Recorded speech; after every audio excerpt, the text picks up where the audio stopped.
Some problems come with easy-to-understand solutions. If your car runs out of petrol, you fill it up. If your TV remote stops working, you replace the battery. Easy! If only every problem were that easy to solve. Unusual problems often require unique, non-standard solutions.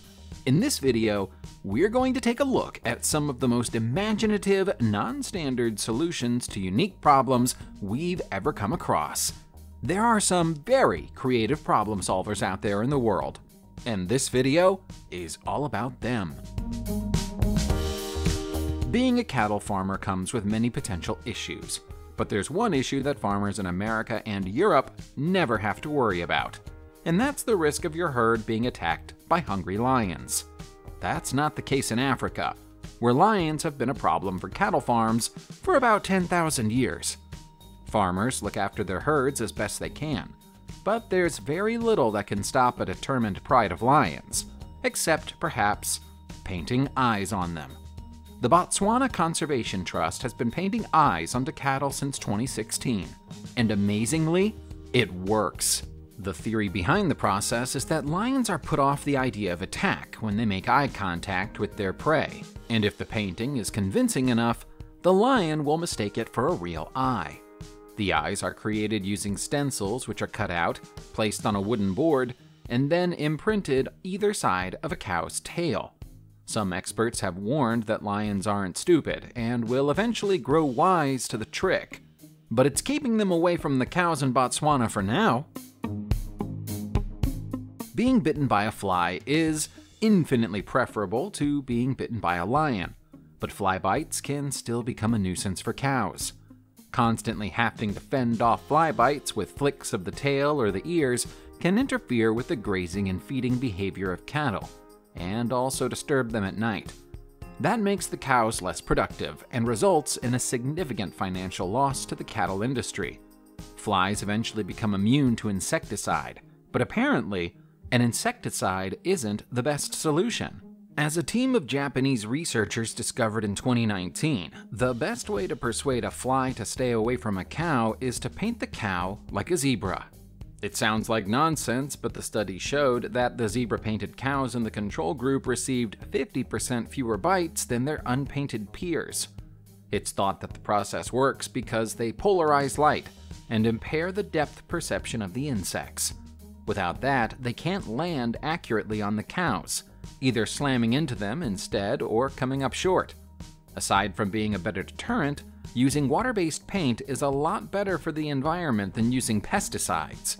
Everybody wins! A few years ago, the state of California deliberately dropped almost 100 million shiny black balls into the Los Angeles Reservoir. At face value, that sounds like a gratuitous act of vandalism and pollution.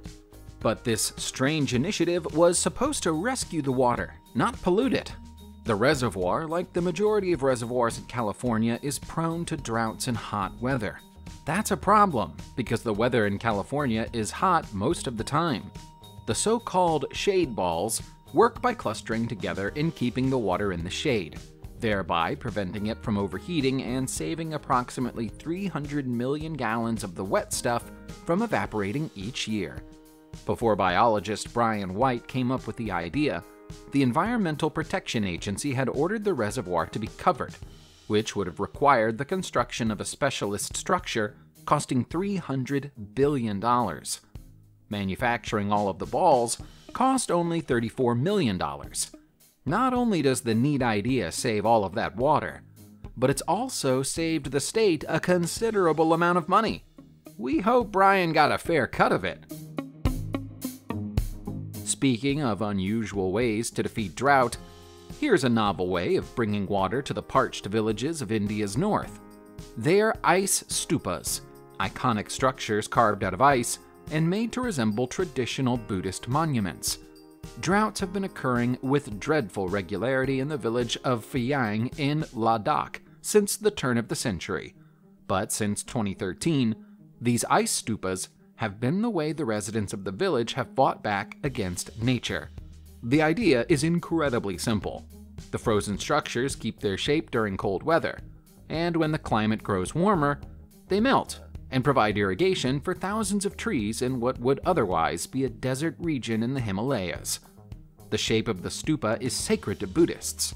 It represents the Buddha's body, and the buildings serve as focal points for meditation and contemplation. There's nothing to stop a villager from meditating at an ice stupa, and as they meditate, the trees are being fed. A few different people have claimed to be the originator of the ice stupa idea, but engineer Sonam Wangchuk appears to be the most likely inventor. His idea relies on building conical towers in the center of the stupas, which melt more slowly than freestanding ice would. Genius! In February 2020, China deployed 100,000 troops to Pakistan to do battle. This wasn't an invasion, though. All of the troops were ducks, and the mighty duck platoon was there to fight back against an infestation of locusts that plagued the country. China has been building and maintaining armies of ducks for at least 20 years, after discovering their effectiveness around the year 2000. Back then, 700,000 ducks were sent to regain control of crops and grasslands in Xinjiang, which were being utterly destroyed by locusts. By the time the ducks were sent, almost 4 million hectares of crops had been lost. The mathematics are simple. On average, one individual duck is capable of eating around 200 locusts every day. Deploy enough ducks, and the locusts will be gone in no time. Chickens were also considered as weapons, but it was found that ducks had a greater consumption rate and were more likely to stay close together. It was feared that as many as 400 billion locusts were about to cross the border from Pakistan into China. Thanks to the duck army, the threat was nullified. Our next problem is something that you might have seen with your own eyes, but never thought to question. Why is it that some truck drivers attach plastic bottles to their tires? The practice goes on everywhere in the world, but is especially prevalent in areas where the weather can be cold and challenging, like northern Russia. The bottles sometimes look pretty, but they're not just there for decoration. They allow drivers to quickly check the conditions of the tires on their 18-wheel vehicles without having to stop or get out of the truck. If they check the mirrors and see that the bottles are out of alignment, they know that they have a problem, and that they should stop and check on it. If the bottles cave in, that's an indication that the weather is now so cold that the pressure of the tires might be affected, and so it might be dangerous to carry on driving. Information like this might be available in very modern high-tech trucks full of complex sensor equipment, but this rather quaint method works perfectly well for trucks that are a little older. Under the right circumstances, jellyfish can look cute. The right circumstances aren't being right next to them in the water. As soft and spongy as they might look, a jellyfish can kill you if you happen to get too close to the wrong variety of them. That can make swimming or surfing on the beaches of Australia dangerous, unless, of course, you take protective measures. What do we mean by protective measures? Well, how about covering yourself from head to toe in pantyhose? That might sound ridiculous, but it's a highly effective safety strategy. Most jellyfish have very short stingers, and they simply can't penetrate the thin layer of nylon protection afforded by the pantyhose. Even those with longer stingers usually only sting when they come into contact with flesh, and as nylon doesn't feel like flesh to the jellyfish, they don't sting. Some companies in Australia have started manufacturing specialist stinger suits made out of nylon, but in practice, there's nothing wrong with picking up a nylon catsuit from a lingerie store and using that instead. A forest fire is a problem no matter where in the world it happens, or when it happens. If a fire gets out of control in a forest, there's a limit to what even the greatest fire services in the world to get it back under control again. Usually, success is only achieved by as many people as possible doing as much as they can to put the flames out. Any method of getting water onto the flames works, but this method is particularly unusual. Here we see a couple using their speedboat to direct water toward a wildfire in British Columbia, Canada. The incident happened in 2017. Nobody knows how the fire on the banks of the South Thompson River started, but it was a threat to a house situated just across the road from the riverbank. In an attempt to douse the flames, the speedboat was observed performing 8 donut loops, generating huge amounts of wake each time and splashing it onto the fire. It didn't hit every time, but there's no doubt that it helped to contain the flames until the authorities arrived. There are some materials that are perfect for use in a diving suit, and some materials that aren't. Of those that aren't, chainmail is pretty high up on the list. It's heavy, it's porous, and it isn't waterproof. Why is it then that there are divers wearing chainmail suits at the Primorsky Aquarium in Russia? There's an easy answer to that. The chainmail is there to protect them from being attacked by rays and sharks. The divers put on conventional wetsuits first of all, and then add chainmail for protection before submerging themselves in any of the tanks. It might be safe, but it's also heavy. The divers who work at the aquarium have to be exceptionally fit and strong, because the 5-piece suits weigh 25 pounds each. Wearing the outfits enables the divers to get up close and personal with the sharks, even feeding them hand to mouth at close range. It took a while for the sharks to get used to their handlers' new costumes, but they soon accepted them being in the water when they realized that they were bringing food. Earlier on, we saw that China has deliberately built up an army of several 100,000 ducks. Now we're going back to China for another strange story. There's a farm in China that deliberately breeds cockroaches at a rate of 6 billion per year. In most countries, cockroaches are seen as a pest. In China, they're seen either as a delicious snack or, in some cases, as a form of medicine. The farm is in Xichang City in the southwest of the country and is housed in a concrete building that spans an area the size of 2 football fields. It's not a place you'd want to spend a lot of time.